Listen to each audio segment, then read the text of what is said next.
এই এনডিএৰ মিটিঙতে আমি বিতংভাৱে আমাৰ ৰাজ্যৰ কাৰণে কি কৰণীয় আছে, আমি কি কৰিলোঁ, কি উপলব্ধি হ'ল আমাৰ, বা আমাৰ কি বাকী থাকি গ'ল, এইবিলাক যাতে আমি পৰ্যালোচনা কৰিব পাৰোঁ ধুনীয়াকৈ।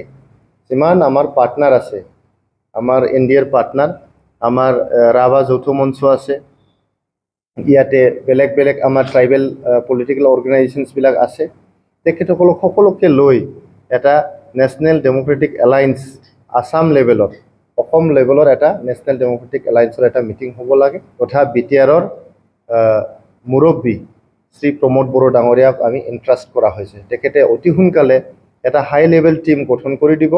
এই হাই লেভেল টীমে দুটা ফ্ৰণ্টত আলোচনা কৰিব।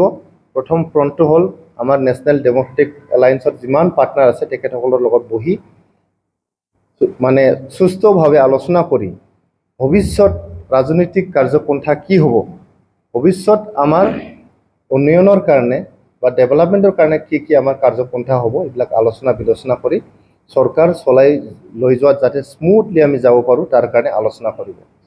সাংবাদিক বন্ধুসকল, আপোনালোকে সকলে জ্ঞাত, যোৱাকালি আমাৰ গধূলি এটা গুৰুত্বপূৰ্ণ কোৰ কমিটি মিটিং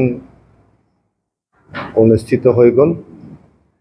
এই কোৰ কমিটি মিটিঙত বহুত গুৰুত্বপূৰ্ণ বিষয়বস্তু লৈ আলোচনা কৰা হ'ল, কিছুমান গুৰুত্বপূৰ্ণ সিদ্ধান্তও লোৱা হ'ল, যিখিনি আপোনালোকক মই ইয়াতে সদৰি কৰিব পাৰোঁ, মুকলিভাৱে ক'ব পাৰোঁ। এইখিনি সিদ্ধান্ত মই ক'ব বিচাৰিছোঁ। প্ৰথম সিদ্ধান্ত, আমি বিটিআৰ অঞ্চলত 4টা দশকৰ পিছত শান্তি স্থাপন যে কৰিব পাৰিছোঁ, শান্তি স্থাপন কৰিবলৈ হ'লে ৰাজ্য চৰকাৰৰ সহায়ৰ দৰকাৰ। গৃহ বিভাগৰ সহায়ৰ অবিহনে শান্তি স্থাপন সম্ভৱ নহয়। ভাৰত চৰকাৰৰ গৃহ বিভাগৰ সহায় নহ'লে শান্তি স্থাপন সম্ভৱ নহয়। গতিকে যোৱা 4টা বছৰ ইয়াতে UPPL BJP চৰকাৰৰ দিনত 4টা দশকৰ পিছত যে শান্তি আমি স্থাপন ইয়াতে কৰিব পাৰিছোঁ, ইয়াৰ কাৰণে পোনপ্ৰথমতে আমাৰ অসমৰ মাননীয় মুখ্যমন্ত্ৰী ডক্টৰ হিমন্ত বিশ্ব শৰ্মা ছাৰক আমি ধন্যবাদ দিয়াৰ এটা প্ৰস্তাৱ লৈছোঁ।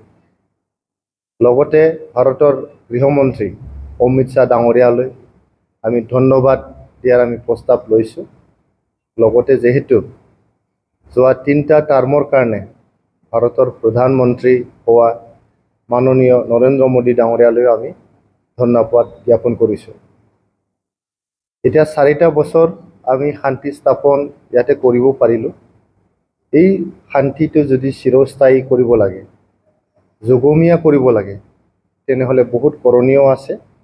এই কৰণীয়বোৰ যাতে আমি কৰিব পাৰোঁ, সেইকাৰণে আমি অসমৰ মাননীয় মুখ্যমন্ত্ৰী ডক্টৰ হিমন্ত বিশ্ব শৰ্মা ছাৰৰ লগত আলোচনা বিলোচনা কৰি ভৱিষ্যতত কি কাৰ্যপন্থা হাতত ল'ব পৰা যায় এই শান্তিটো চিৰস্থায়ী কৰিবলৈ, যাতে আমাৰ কিবা সৰু সুৰা ভুলৰ কাৰণে আমাৰ কিবা ইৰেছপন্সিবল এটা ইনিচিয়েটিভ নহয়, তাৰ কাৰণে কাম কৰাৰ কাৰণে আমি সিদ্ধান্ত গ্ৰহণ কৰিছোঁ। দ্বিতীয়তে সিদ্ধান্ত গ্ৰহণ কৰা হৈছে 2020 চনৰ 27 জানুৱাৰীত যি বিটিআৰ চুক্তি স্বাক্ষৰ হ'ল, এই বিটিআৰ চুক্তি স্বাক্ষৰ হোৱাৰ পিছতহে আমাৰ বড়োলেণ্ড অঞ্চলৰ যিমান উগ্ৰপন্থী সংগঠন আছিল, ঘাইকৈ আমাৰ বড়ো যিখিনি উগ্ৰপন্থী সংগঠন আছিল, তেখেতসকলে সকলোৱে একবাৰতে শান্তি চুক্তিত স্বাক্ষৰ কৰি পেলাই শান্তিৰ পথত আগুৱাই যাম বুলি, বাই চানিং দি পাৰ্ট অফ ভাইলেন্স, আৰু নিজৰ যিখিনি অস্ত্ৰ শস্ত্ৰ চব চৰকাৰক জমা দি গোটাই দি শান্তিৰ পথত আগুৱাই আহিছে। এতিয়া বিটিআৰ চুক্তিৰ বহুতখিনি দফা আজিলৈকে ইমপ্লিমেণ্ট কৰা হ'ল। যেনেকৈ অসমত বড়ো কছাৰীৰ ওয়েলফেয়ার অটোনমাস কাউন্সিল গঠন করা, এইটো গঠন করা হল। বড়ো ভাষাক অফিচিয়েল এসোসিয়েট ল্যাঙ্গুয়েজ বুলি স্বীকৃতি দিয়া এইটো করা হল। আমার বড়ো মিডিয়াম স্কুলবোৰৰ কাৰণে সেপাৰেট ডাইৰেক্টৰেট গঠন কৰা, এইটো গঠন কৰা হল। তেনেকেই বহুতখিনি দফা আজিলৈকে ইমপ্লিমেণ্ট কৰা হল, কিন্তু বহুখিনি দফা এতিয়াও ইমপ্লিমেণ্ট কৰিবলগীয়া আছে। আমি বুজি পাওঁ, UPPL বুজি পায়, UPPLৰ নেতৃত্বই বুজি পায়। এই চুক্তিৰ যিখিনি দফা যদি আখৰে আখৰে পালন কৰিব লাগে বা ইমপ্লিমেণ্ট কৰিব লাগে, তেনেহ'লে অলপ সময় লাগিব। গতিকে এইটো সময়ত আমি অসম চৰকাৰ, ভাৰত চৰকাৰক অনুৰোধ কৰাৰ কাৰণে সিদ্ধান্ত লোৱা হ'ল, যাতে যি উদ্দেশ্য লক্ষ্য লৈ পেলাই আমি BTR চুক্তিটো স্বাক্ষৰ কৰিলোঁ, ইয়াৰ প্ৰত্যেকটো দফা আমি টাইম বাউণ্ড মেনাৰত ইমপ্লিমেণ্ট কৰিব পাৰোঁ, তাৰ কাৰণে আমি অনুৰোধ জনাৰ এটা সিদ্ধান্ত লোৱা হয়। তৃতীয়তে, এটা ৰাজনৈতিক সিদ্ধান্ত লোৱা হয়, যেহেতু আমি NDA পাৰ্টনাৰ হয়, নেশ্যনেল ডেম'ক্ৰেটিক এলায়েন্সৰ পাৰ্টনাৰ হয়। BTCত আমাৰ NDA চৰকাৰ চলি আছে, BJP UPPLৰ। ষ্টেটত আমাৰ NDA চৰকাৰ চলি আছে, BJP UPPL আৰু AGPৰ। আৰু তেনেকৈ ভাৰত চৰকাৰতো NDA চৰকাৰ চলি আছে, যাৰ UPPL অংশীদাৰ হয়। গতিকে যেহেতু এটা সময় এতিয়া উকলি গ'ল চৰকাৰত, আমি UPPL এটা সিদ্ধান্ত লৈছোঁ, NDA যিখিনি পাৰ্টনাৰ আছে আমাৰ অসমত, ভাৰতীয় জনতা পাৰ্টি আৰু অসম গণ পৰিষদ, তেখেতসকলে NDAৰ এটা মিটিং পাতিব লাগে। এই NDAৰ মিটিঙতে আমি বিতংভাৱে আমাৰ ৰাজ্যৰ কাৰণে কি কৰণীয় আছে, আমি কি কৰিলোঁ, কি উপলব্ধি হ'ল আমাৰ, বা আমাৰ কি বাকী থাকি গ'ল, এইবিলাক যাতে আমি পৰ্যালোচনা কৰিব পাৰোঁ ধুনীয়াকৈ। যিমান আমাৰ পাৰ্টনাৰ আছে, আমাৰ NDAৰ পাৰ্টনাৰ, আমাৰ ৰাভা যৌথ মঞ্চ আছে, ইয়াতে বেলেগ বেলেগ আমাৰ ট্ৰাইবেল পলিটিকেল অৰ্গেনাইজেশ্যনছবিলাক আছে, তেখেতসকলক সকলোকে লৈ এটা নেশ্যনেল ডেম'ক্ৰেটিক এলায়েন্স আসাম লেভেলত, অসম লেভেলৰ এটা নেশ্যনেল ডেম'ক্ৰেটিক এলায়েন্সৰ এটা মিটিং হ'ব লাগে। এই মিটিঙত আগভাগ ল'বলৈ এটা আমি হাই লেভেল টিম গঠন কৰি দিয়াৰ কাৰণে আমাৰ UPPLৰ সভাপতি তথা BTRৰ মুৰব্বী শ্ৰী প্ৰমোদ বড়ো ডাঙৰীয়াক আমি ইণ্ট্ৰাষ্ট কৰা হৈছে। তেখেতে অতি সোনকালে এটা হাই লেভেল টিম গঠন কৰি দিব। এই হাই লেভেল টিমে দুটা ফ্ৰণ্টত আলোচনা কৰিব। প্ৰথম ফ্ৰণ্টটো হ'ল আমাৰ নেশ্যনেল ডেম'ক্ৰেটিক এলায়েন্সৰ যিমান পাৰ্টনাৰ আছে তেখেতসকলৰ লগত বহি মানে সুস্থভাৱে আলোচনা কৰি ভৱিষ্যত ৰাজনৈতিক কাৰ্যপন্থা কি হ'ব, ভৱিষ্যত আমাৰ উন্নয়নৰ কাৰণে বা ডেভেলপমেণ্টৰ কাৰণে কি আমাৰ কাৰ্যপন্থা হ'ব, এইবিলাক আলোচনা বিলোচনা কৰি চৰকাৰ চলাই লৈ যোৱাত যাতে স্মুথলি আমি যাব পাৰোঁ, তাৰ কাৰণে আলোচনা কৰিব। দ্বিতীয়তে, এই হাই লেভেল যে টিম হ'ব আমাৰ, যোনটো আমাৰ অনাৰেবল প্ৰেচিডেণ্ট অফ UPPL বা CM BTR তেখেতে গঠন কৰি দিব। এই হাই লেভেল টিমে আমাৰ honourable chief minister of Assam doctor Himanta Biswa Sarma ছাৰৰ লগতো আলোচনা কৰিব।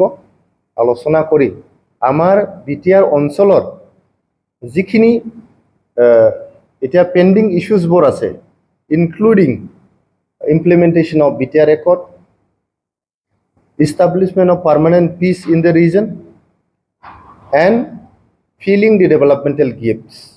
আমাৰ যিমান ডেভেলপমেণ্টেল গেপছ আছে BTR অঞ্চলত, এই ৰাস্তা ঘাটে হওক, আমাৰ শিক্ষা অনুষ্ঠান ইয়াতে ইষ্টাব্লিছ কৰাই হওক, বা বিভিন্ন আমাৰ অনুষ্ঠান প্ৰতিষ্ঠান ইয়াতে স্থাপন কৰাই হওক, সকলো দিশত কি গেপ থাকি গ'ল, এই গেপবোৰ লৈ পেলাই আমাৰ honourable chief minister of Assam doctor Himanta Biswa Sarma ডাঙৰীয়াৰ লগত এই হাই লেভেল টিমটোৱে বহিব, আলোচনা কৰিব, আৰু তেখেতৰ মাৰ্গদৰ্শনটো বিচাৰিব।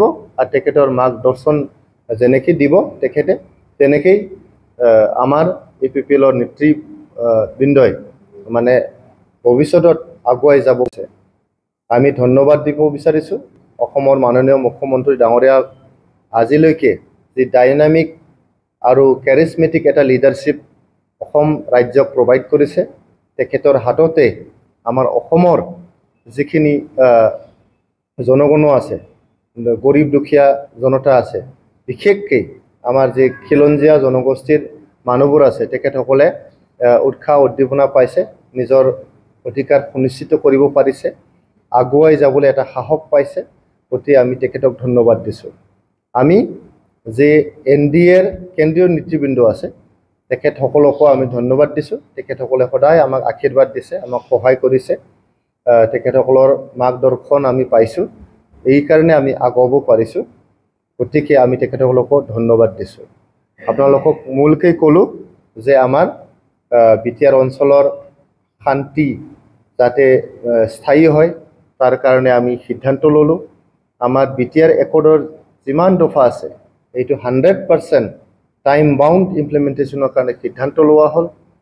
এটা হাই লেভেল টিম গঠন কৰি পেলাই NDA পাৰ্টনাৰৰ লগত আলোচনা কৰা আৰু অসমৰ মাননীয় মুখ্যমন্ত্ৰী ডাঙৰীয়াৰ লগত আলোচনা কৰি আমাৰ ভৱিষ্যত ৰাজনৈতিক আৰু উন্নয়ন দিশত কি কাৰ্যপন্থা হাতত ল'ব পৰা যায়, ইয়াৰ কাৰণে তেখেতৰ পৰা মাৰ্গদৰ্শন বিচাৰিবলৈ এটা সিদ্ধান্ত লোৱা হ'ল। বাই ইলেকশ্যনটো আলোচনা হৈছে আমাৰ, আলোচনা কৰি পেলাই যেতিয়াই ইলেকশ্যন কমিশ্যনে বাই ইলেকশ্যনৰ ডেট ঘোষণা কৰে, তেতিয়াই আমাৰ EPPL দলৰ পৰা কেণ্ডিডেট ঘোষণা কৰি পূৰ্ণ দমত বাই ইলেকশ্যনটো খেলাৰ কাৰণে আমি ইয়াতে মানে এটা ডিচিশ্যন লোৱা হয়। আমাৰ কাৰণে বাই ইলেকশ্যনটো মানে ডাঙৰ ইছ্যু নহয়, বা ইলেকশ্যনটোৱে আমাৰ কাৰণে ইমান মানে কিবা নহয়, ডাঙৰ কথা নহয়। যিহেতু আমাৰ দলৰ যিমান নেতৃবৃন্দ আছে, নেতাসকল আছে, তেখেতসকলে প্ৰফেচনেল পলিটিচিয়ান নহয়, তেখেতসকলে বেছিভাগে আন্দোলনৰ বেকগ্ৰাউণ্ডৰ পৰা আহা, এটা বিপ্লৱৰ জীৱনৰ পৰা আহা। তেখেতসকলে বিপ্লৱী জীৱন যাপন কৰিছিলে আগতে। এতিয়া আমাৰ বড়োলেণ্ড অঞ্চলৰ বা আমাৰ অঞ্চলৰ যিখিনি ৰাজনৈতিক, সামাজিক, ডেভেলপমেণ্টেল বা আমাৰ ইথনিক এছপিৰেশ্যনছ, লিংগুইষ্টিক এছপিৰেশ্যন, যিমান এছপিৰেশ্যনছবোৰ আছে, এইবিলাক ফুলফিল কৰিব পাৰে নেকি বুলিহে তেখেতসকলে ৰাজনীতিত আহিছে। গতিকে ইলেকশ্যন আহিব আৰু যাব, আমাৰ নেতৃবৃন্দৰ কাৰণে এইটো ডাঙৰ ইছ্যু নহয়, আৰু বাই ইলেকশ্যন স্পেচিয়েলি এইটো ডাঙৰ ইছ্যু নহয়। বাই ইলেকশ্যনটো বাই এণ্ড লাৰ্জ যিখিনি ৰুলিং পাৰ্টি থাকে, ৰুলিং পাৰ্টিয়ে জিকে। গতিকে এইটো লৈ পেলাই আমি ইমান চিৰিয়াছলি এতিয়াও আমি লোৱা নাই, বা চিৰিয়াছলি তেনেকুৱা আলোচনাও কৰা হোৱা নাই। এটাই সিদ্ধান্ত লোৱা হৈছে যে যেতিয়াই আমাৰ ইলেকশ্যনটো ঘোষণা হ'ব, তেতিয়াই আমাৰ কোৰ কমিটিয়ে কেণ্ডিডেটটো মানে বাছি লৈ পেলাই ঘোষণা কৰি দিব, আৰু আপোনালোককে প্ৰথমে জনাই দিয়া হ'ব। 2025 চনটো এতিয়াও বহুত দূৰ আছে। এতিয়া আমি 2024 চনতে আছোঁ। 2024 আৰু 25ৰ মাজত এতিয়াও প্ৰায় এক বছৰৰ বেছি এটা গেপ আছে। তো 2025টো লৈ পেলাই আমি এতিয়াও আলোচনা কৰা নাই। 2025 অকল নহয়, 2026ও আছে, তাৰপিছত 2029 আছে, তেনেকৈ আহি থাকিব। 2030 আহিব, 31 আহিব। তো এতিয়া 2024ত আমি খালি 2024ৰ কথা পাতিম, 2025তহে আমি 2025টো ভাবিম। গতিকে আমি প্ৰেজেণ্ট চিটুৱেশ্যনটো লৈ পেলাইহে বেছি মানে আমি আলোচনা কৰিছোঁ। আৰু যি কথা আজি ওলাইছে যে 2025 চনত ভাৰতীয় জনতা পাৰ্টীয়ে অকলে খেলিব বুলি, এটা মানে আপোনালোকৰ মানে মিডিয়াৰ জৰিয়তে আমি দেখা পাইছোঁ। ইয়াতে আমাৰ একো ক'বলগীয়া নাই। আমি এতিয়াও মানে এইটো বিষয় লৈ পেলাই কোনো মানে কিবাই কৰা নাই, চৰ্চাই কৰা নাই আমি EPPL-এ। গতিকে 2025 এতিয়াও দূৰ আছে। যেতিয়া 2025 চন আহিব, তেতিয়া 2025টো আলোচনা কৰিম। 2026ত MLA ইলেকশ্যন আহিব, তেতিয়া আকৌ আমি 2026টো আলোচনা কৰিম। 2029 চনত আমাৰ MP ইলেকশ্যন আহিব, তেতিয়া আকৌ 2029ৰ কথাটো আমি পাতিম। গতিকে ইমান আগতীয়াকৈ 1.5 বছৰ আগত আমি মানে এইটো কথাটো পাতিব বিচৰা নাই। যিসকলে এইটো পাতিব বিচাৰিছে, ইয়াৰ বিষয়ে মাথা ঘামাইছে, তেখেতসকলে মাথা ঘামাই থাকক। কিন্তু আমি যথা সময়ত ৰাইট টাইমত right discussion and right decision will be taken. গতিকে আপোনালোকে তাৰ কাৰণে ৱেইট কৰিব।